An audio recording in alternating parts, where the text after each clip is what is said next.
Samuel, escrito por Charles Stanley. Quem era Samuel? De que tribo de Israel era seu pai Eucana? Estas perguntas foram feitas ao autor alguns dias atrás.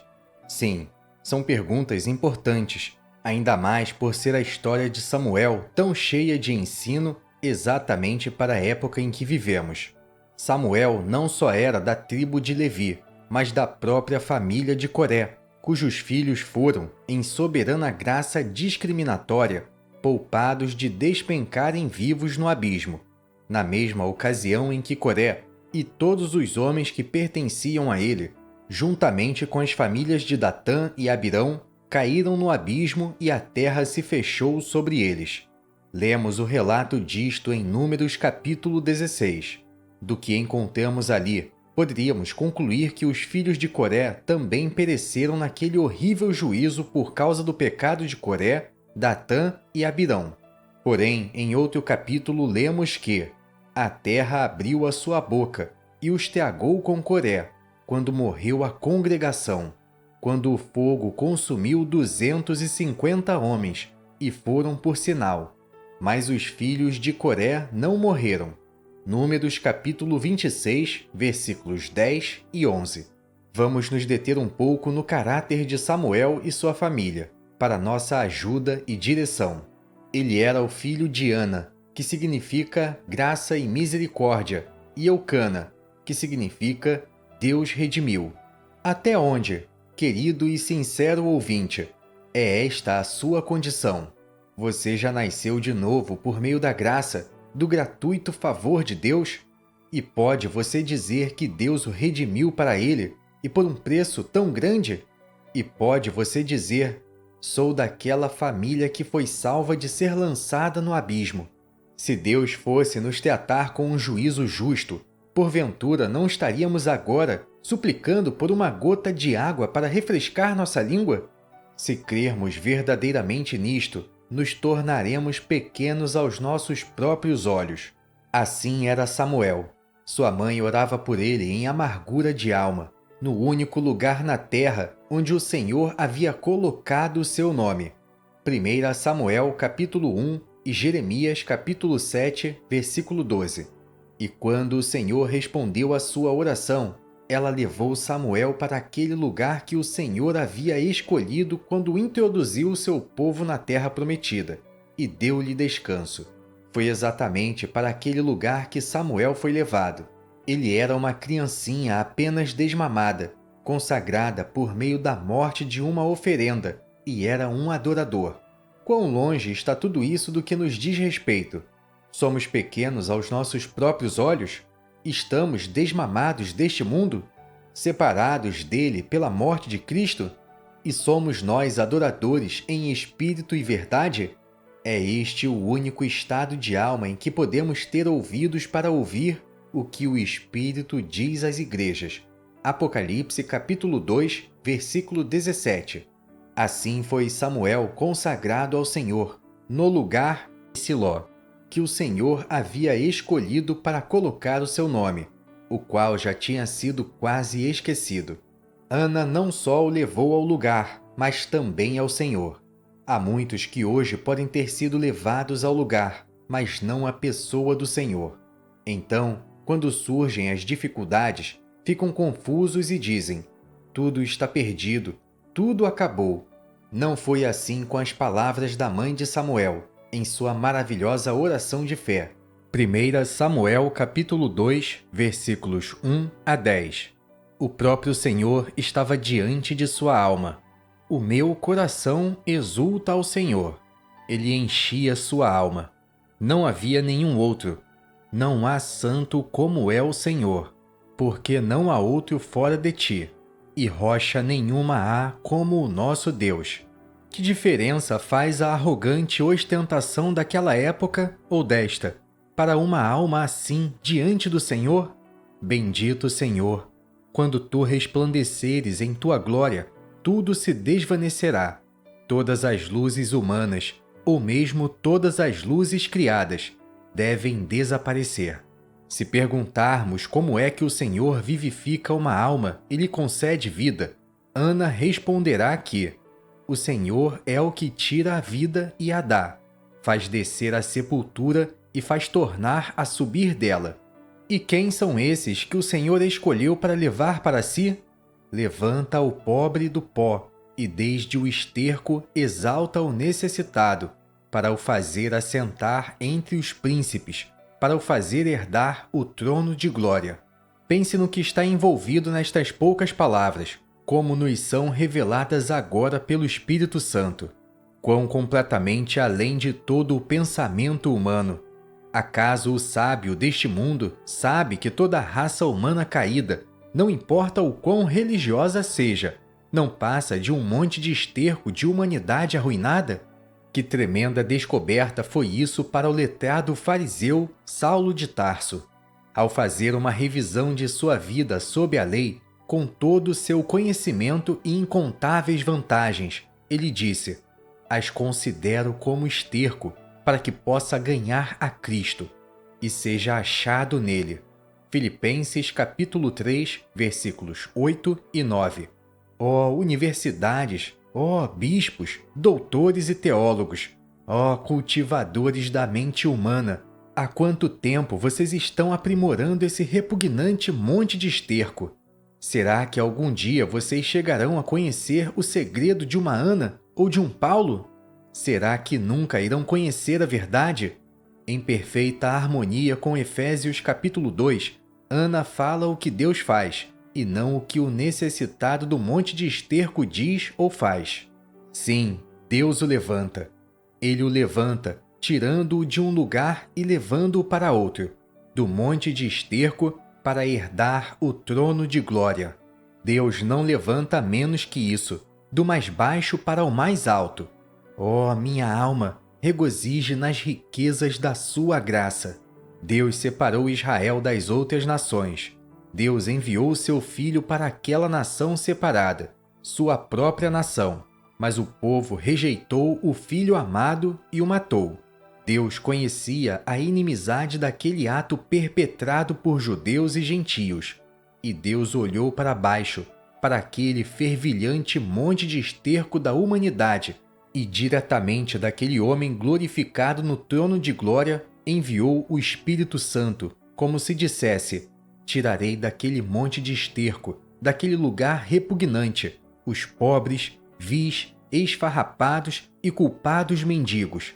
Eu os tirarei daquele monte de esterco, uma companhia de pessoas para herdarem, com meu filho, seu trono de glória. Que lugar! Que estado de pureza e glória imutáveis! Sim, impecáveis em santidade, levantados para estarem com o próprio Deus. Bem pode o apóstolo dizer: segundo as riquezas da sua graça. Efésios capítulo 1, versículo 7. Tudo isso só pode ter o seu cumprimento na igreja, a noiva. E note bem, o propósito de Deus se cumprirá. Há só mais uma pergunta inquietante que alguns de meus ouvintes poderão desejar fazer a Ana. Esta: acaso não podem meus pés escorregar para tão longe que eu venha a falhar e, depois de tudo, acabar perdido? E ao invés do trono de glória, como e com o meu Senhor, acabar perdido e imerso no mais profundo inferno? O que é que diz a inspirada Ana? Ouça: os pés dos seus santos guardará. Não diz que eu guardarei a mim mesmo, mas ele guardará os pés dos seus santos. Mas há muitos que dizem: podemos nos perder e ele pode falhar em guardar os pés dos seus santos. Ah, esses não o conhecem. Caso contrário, não duvidariam dele. Ele fez muito por suas ovelhas, para deixar que alguma se perca. Ele diz: as minhas ovelhas ouvem a minha voz, eu conheço-as, e elas me seguem, e dou-lhes a vida eterna, e nunca hão de perecer, e ninguém as arrebatará da minha mão. Meu Pai, que mas deu, é maior que todos, e ninguém pode arrebatá-las da mão de meu Pai. João capítulo 10, versículos 27 e 29. Alegra-se minha alma, estas são palavras de grande peso, são as palavras deste dia da graça, durante o qual Deus está reunindo a igreja para o trono da glória nos céus. Alguns poderão dizer: "Oh, esta é uma doutrina muito perigosa." O quê? Existirá perigo nas palavras de imutável amor de Jesus? Suponha uma pessoa que professe ser um cristão e, todavia, ainda viva na prática do pecado. Será que alguém assim pode estar tranquilo e seguro de ser salvo no fim e de herdar o trono de glória? Jesus diz: "E elas me seguem." Será que praticar pecado é segui-lo? É seguir aquele que é santo e verdadeiro? Mas o que é que diz a mãe de Samuel? Os ímpios ficarão mudos nas trevas. E quão terrível é aquela silenciosa escuridão de ininterrupto desespero! Será que é por alguns terem mais forças para resistir do que outros? Não, porque o homem não prevalecerá pela força. Não, a questão profundamente importante é esta: é você um dos seus santos, um dos seus santificados? Se for, ele tem poder para guardar os seus pés. E seu amor é tão grande quanto seu poder. É notável como estes 3 capítulos, 1 Samuel, capítulo 1, capítulo 2 e capítulo 3, correspondem à verdade restaurada de santos reunidos a Cristo, como na restauração de Siló.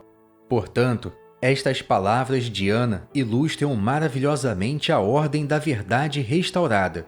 Os necessitados levantados do monte de esterco e elevados para o trono de glória aparecem no versículo 8, antes do tempo da tribulação dos adversários no versículo 10. E então, no mesmo versículo, o juízo dos confins da terra e depois o reino do rei. Isto, conforme verá o ouvinte, corresponde à ordem das revelações do Novo Testamento.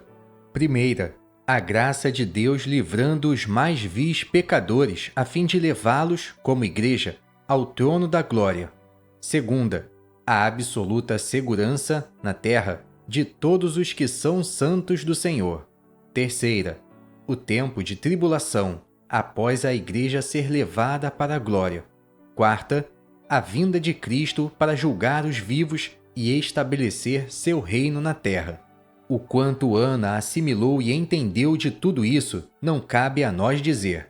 Foi isto o que o Espírito disse a Pedro, aos quais foi revelado que, não para si mesmos, mas para nós, eles ministravam estas coisas que agora vos foram anunciadas por aqueles que, pelo Espírito Santo enviado do céu, vos pregaram o Evangelho, para as quais coisas os anjos desejam bem atentar.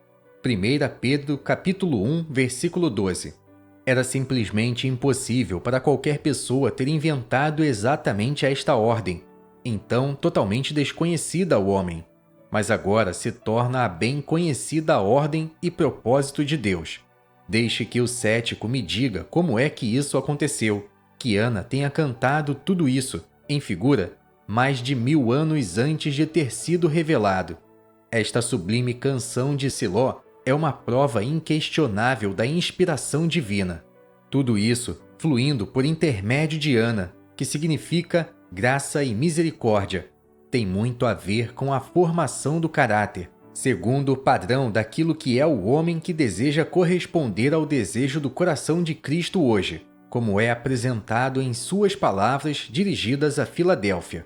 Antes de seguirmos, vamos considerar o significado do lugar, Siló, para o qual Samuel foi levado. Nas Escrituras, a palavra Siló tem 2 significados. É o nome de uma pessoa em Gênesis capítulo 49, versículo 10. O cetro não se arredará de Judá, nem o legislador dentre seus pés, até que venha Siló, e a ele se congregarão os povos.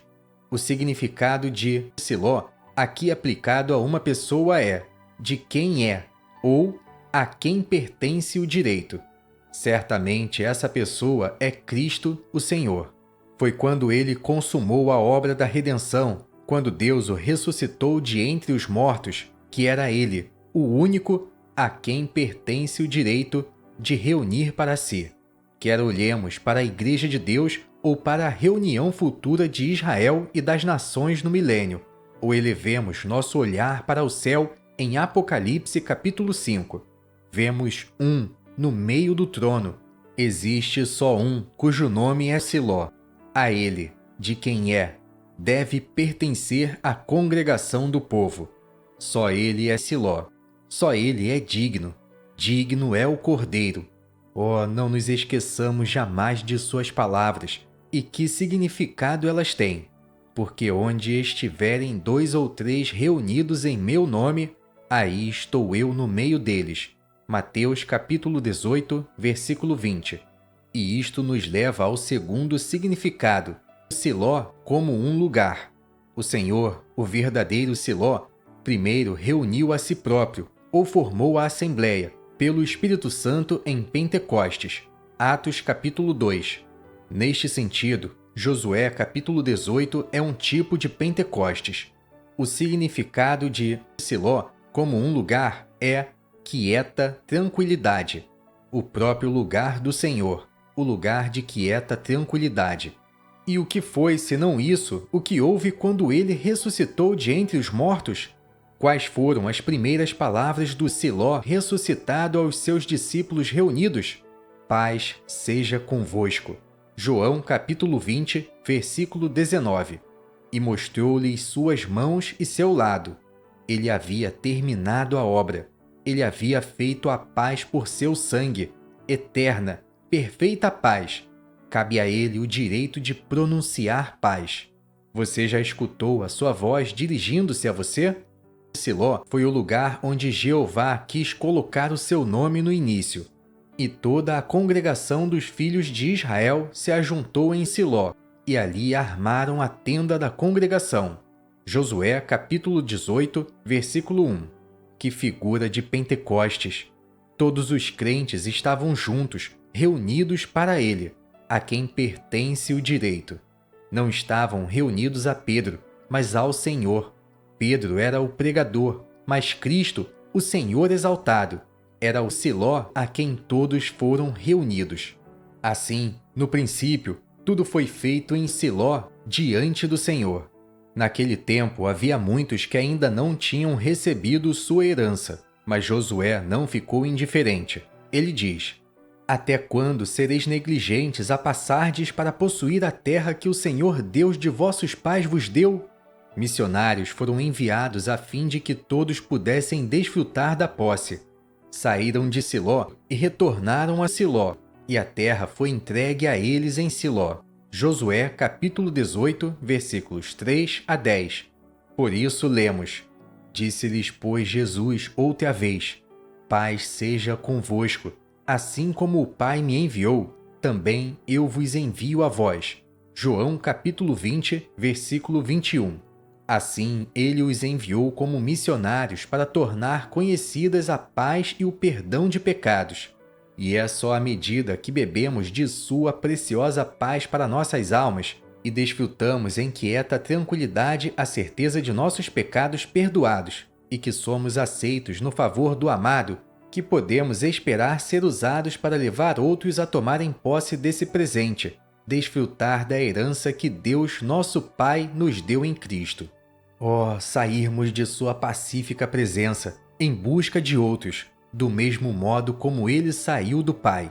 Seria algo extremamente bendito se pudéssemos permanecer meditando mais em Siló como uma figura do que a Igreja foi, conforme edificada por Cristo.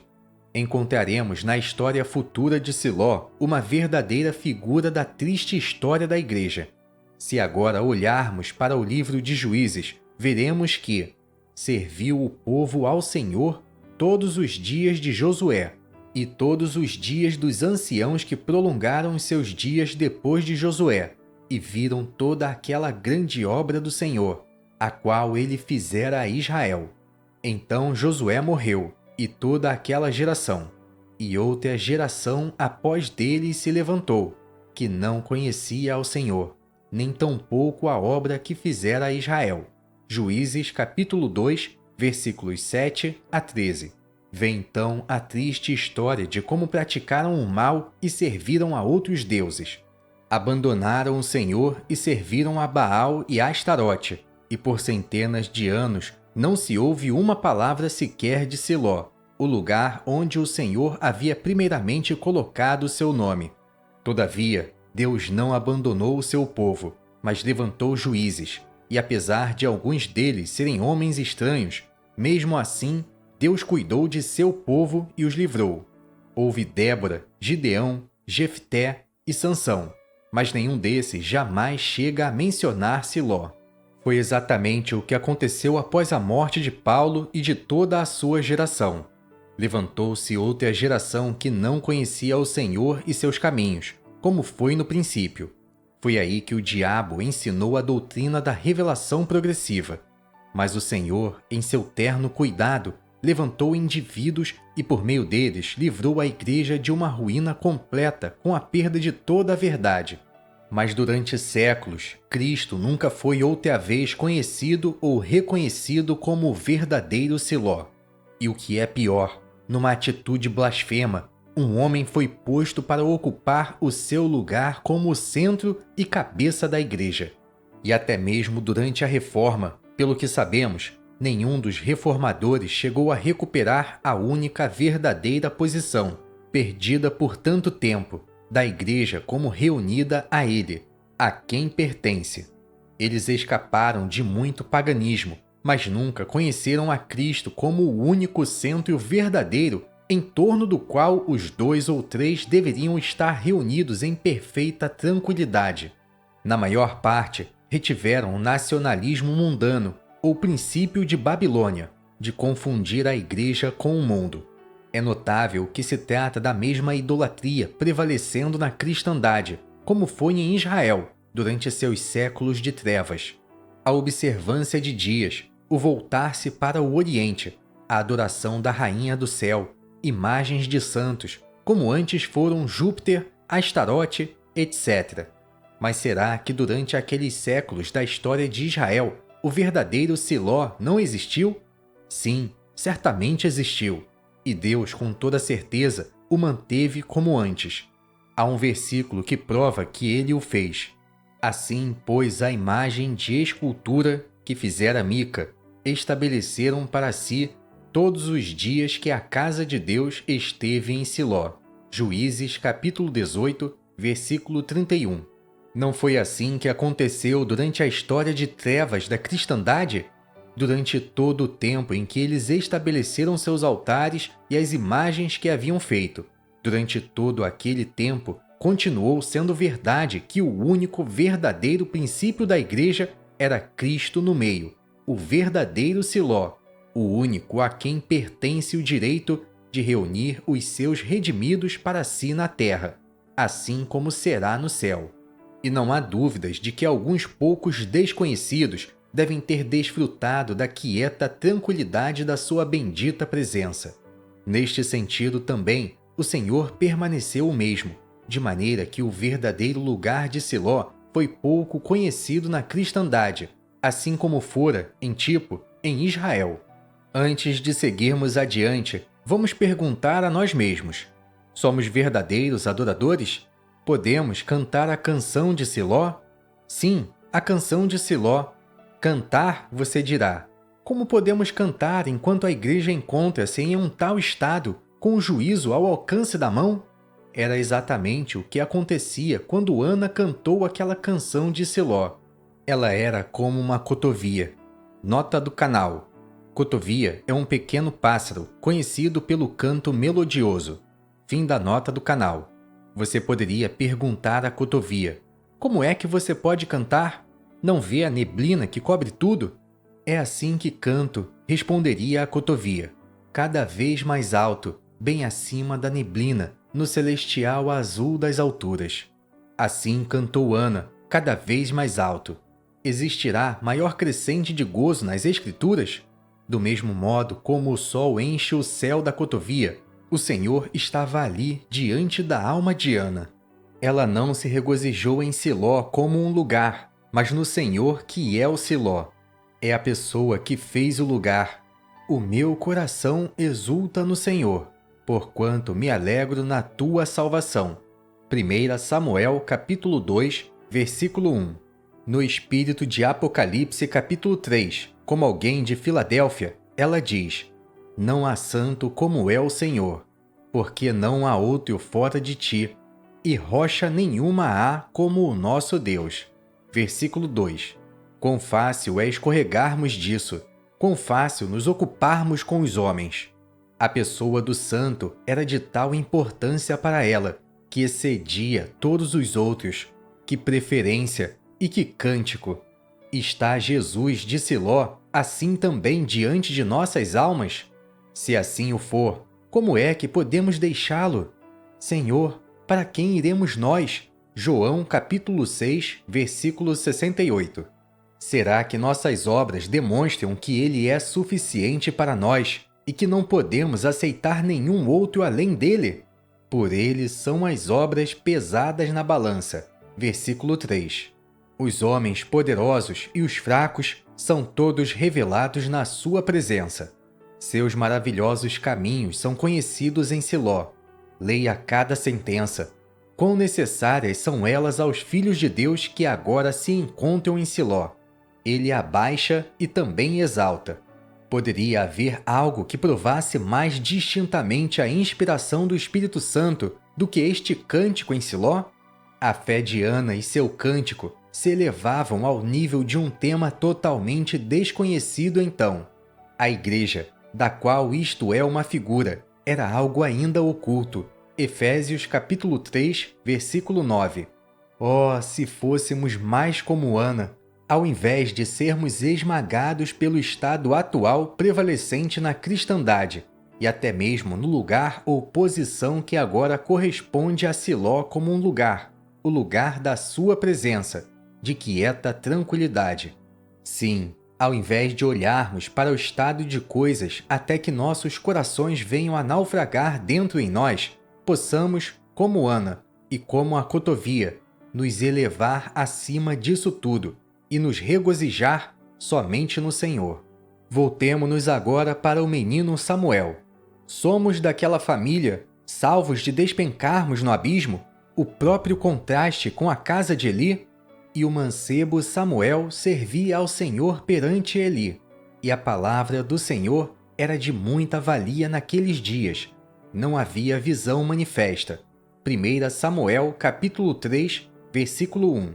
Possa ser este o nosso espírito, como uma criança dependente do Espírito Santo e ministrando ao Senhor, buscando agradar a Ele, a servir de maneira aceitável diante dele. Bendita ocupação! Ainda que seja perante Eli, isto é, perante o ministério oficial destes dias, que permite que o mal que condena apenas de boca. Nossa senda é seguirmos adiante. Todo verdadeiro serviço é aquele que é feito para o Senhor. Sim, seja perante aqueles que dizem estar fora do arraial e que acatam ligações com doutrinas falsas, ou perante aqueles no arraial, com todo o mal que lhe é próprio nestes dias de fim. O caminho da criancinha é bem simples, mas suas responsabilidades são muito grandes nestes dias, como veremos adiante. Outra bendita característica do menino Samuel, também em nossos dias, para um andar assim com Deus, é esta: a palavra do Senhor era de muita valia naqueles dias. Se isto não estiver ocorrendo comigo ou com você, é porque não estamos andando com Deus. Talvez você diga que pertence a uma sociedade que conta com milhares de milhares. Não lemos que existissem milhares de Enoques, antes do dilúvio, que tenham andado com Deus. É a palavra do Senhor preciosa para você? Vai a bendita palavra se tornando mais preciosa para você à medida que vai sendo mais atacada? A noite chegou, e agora as trevas, espessas trevas, descem sobre a terra. E as trevas da infidelidade são preferidas em lugar da luz do Evangelho da glória de Cristo. E aqueles que fingem ser as grandes luzes da igreja são eles próprios trevas. Que figura desses vemos no velho Eli? Ele ficava ali, deitado em seu lugar, e seus olhos já começavam a escurecer a ponto de não poder enxergar. Não é isso que está acontecendo com a cristandade oficial? Seus olhos estão se escurecendo, não podem enxergar. O Senhor está falando em sua palavra hoje, todavia eles não podem escutar. Note bem que momento solene foi aquele. Foi antes que a lâmpada de Deus se apagasse no templo do Senhor, em que estava a arca de Deus. 1 Samuel capítulo 3, versículo 3. Porventura não acontece o mesmo no momento atual? A cristandade recusa a verdade por amor de si mesma. E será que o Espírito Santo permanecerá e brilhará para sempre? Não. Oh, qual será o fim dessas hostes de ministros infiéis que negam o Senhor que os comprou e da cristandade que adora as coisas do jeito que estão? Paulo diz: por isso Deus lhes enviará a operação do erro, para que creiam a mentira, para que sejam julgados todos os que não creram a verdade, antes tiveram prazer na iniquidade. 2 Tessalonicenses capítulo 2, versículos 11 e 12. Leia também o testemunho do Espírito Santo em 2 Pedro capítulo 2, versículos 1 a 3. Mas quem é que tem ouvidos para ouvir o que o Espírito diz para a Assembleia? Eli, no seu tempo, não teve ouvidos para ouvir. Os Elis de hoje não têm ouvidos para ouvir. E é certo que o Senhor não falou com Eli. Ele chamou a criança. Ele falou para a criança. Isto é notável. Porém, Samuel ainda não conhecia ao Senhor, e ainda não lhe tinha sido manifestada a palavra do Senhor. Versículo 7. Podemos facilmente entender que os filhos de Eli não conheciam o Senhor. Mas o que quer dizer isto? Que Samuel, a criança desmamada, ainda não conhecia o Senhor? Porventura, não significa que podemos conhecê-lo como Salvador muito tempo antes de conhecê-lo como Senhor? E como o Senhor que nos fala individualmente?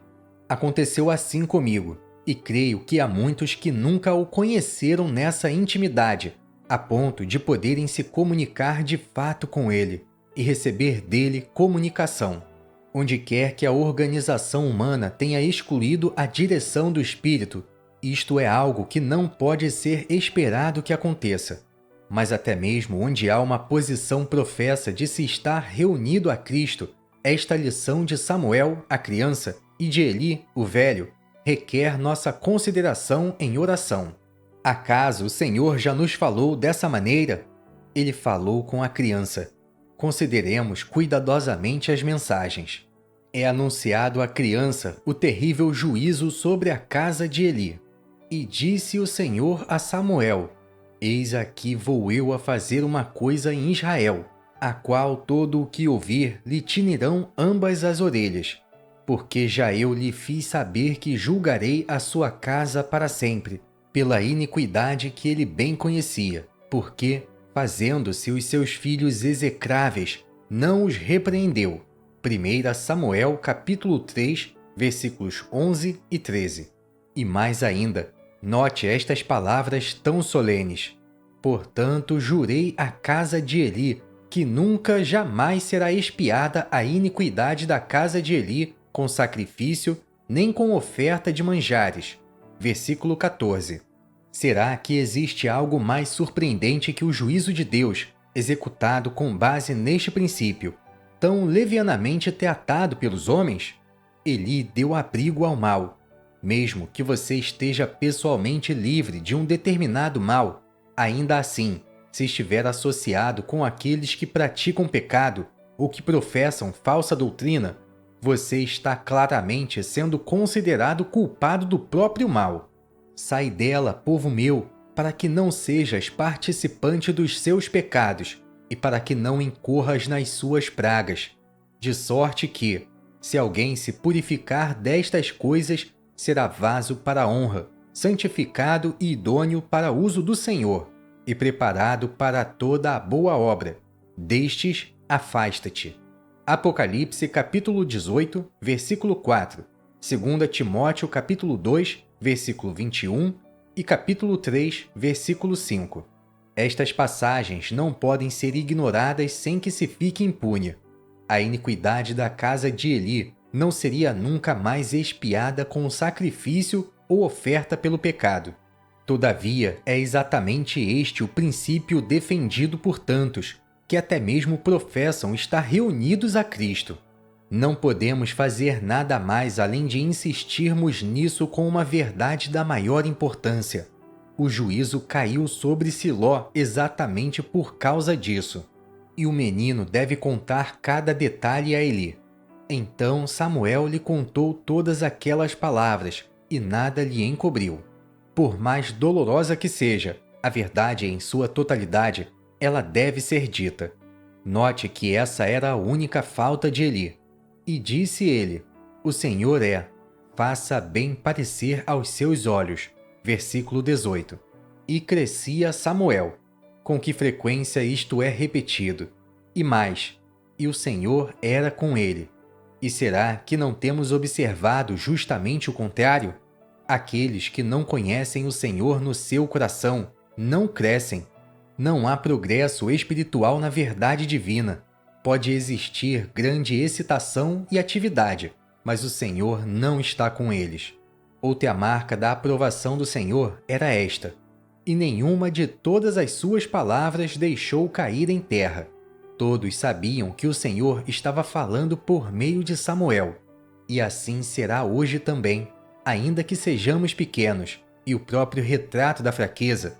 Deus irá usar os seus servos, e suas palavras serão agora ouvidas, muito além de Dan e Berseba. Se compararmos isto com Apocalipse capítulo 3, a mensagem a Filadélfia, nada poderia ser mais espantoso. Ali vemos o próprio e bendito Senhor, aquilo que Ele é para os que têm pouca força.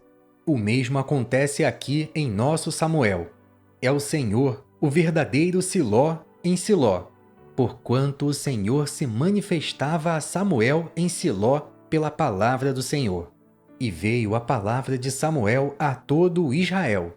E é isto o que acontece agora. Sim, e será assim até vermos sua face, a face daquele que sussurra: Eis que venho sem demora. Guarda o que tens, para que ninguém tome a tua coroa. Sim, bendito Senhor, em meio a toda a agitação desses últimos dias, é este o santo, pacífico refúgio de segurança, e o único também. Tu continuas a te revelar no meio de 2 ou 3 reunidos para o teu nome. Sim, o refúgio é o que tu és para esses.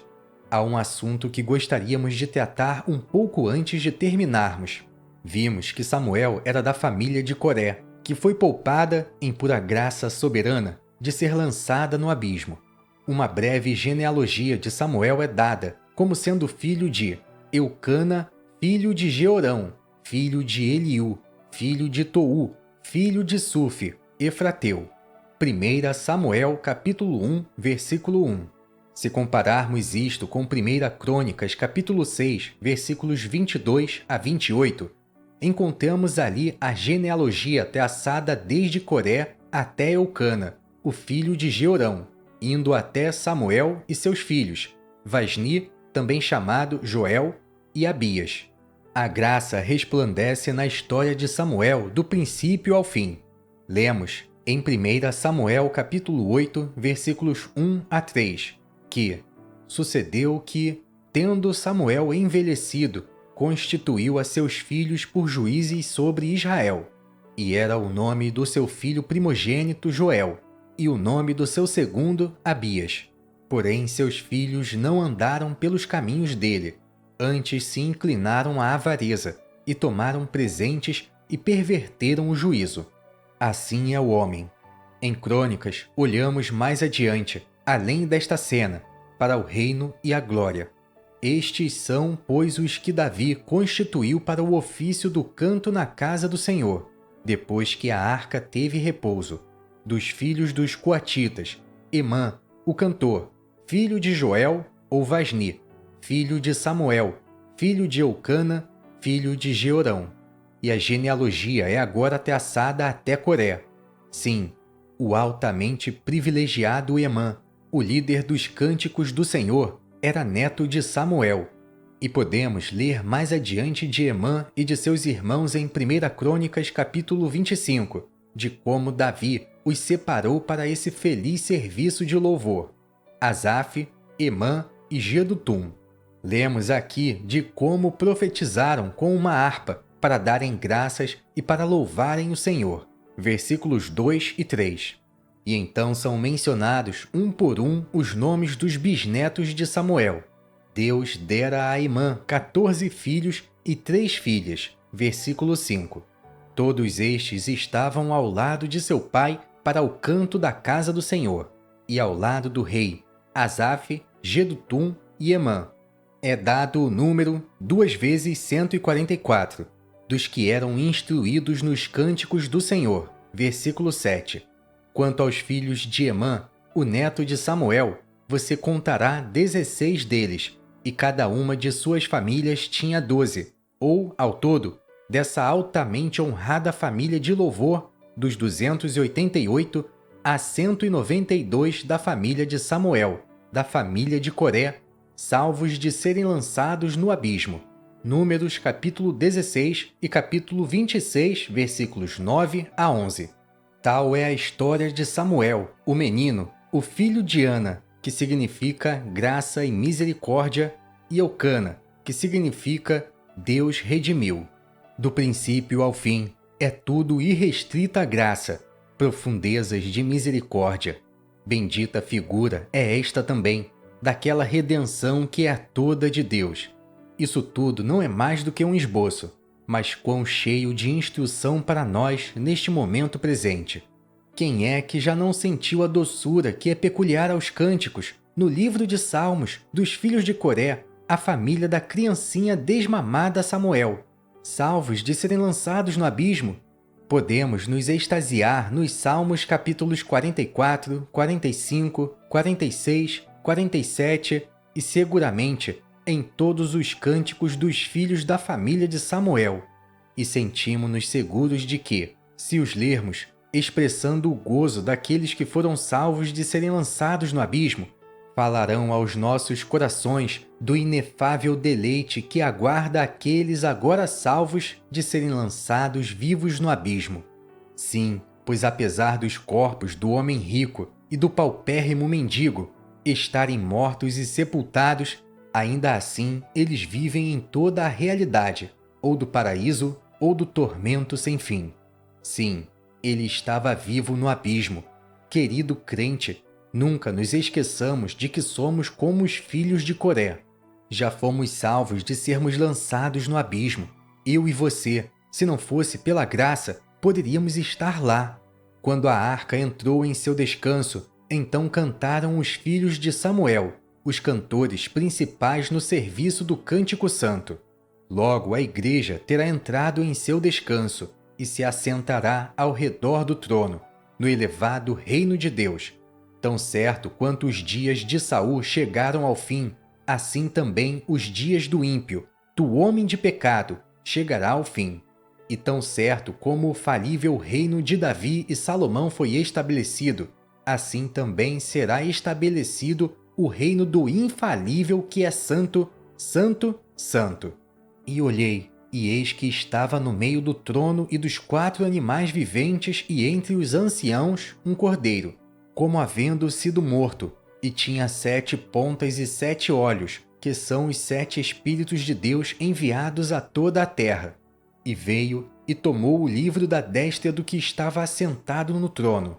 E havendo tomado o livro, os 4 animais e os 24 anciãos prostraram-se diante do cordeiro, tendo todos eles harpas e salvas de ouro cheias de incenso, que são as orações dos santos, e cantavam um novo cântico, dizendo: Digno és de tomar o livro e de abrir os seus selos, porque foste morto e com o teu sangue compraste para Deus homens de toda a tribo e língua e povo e nação.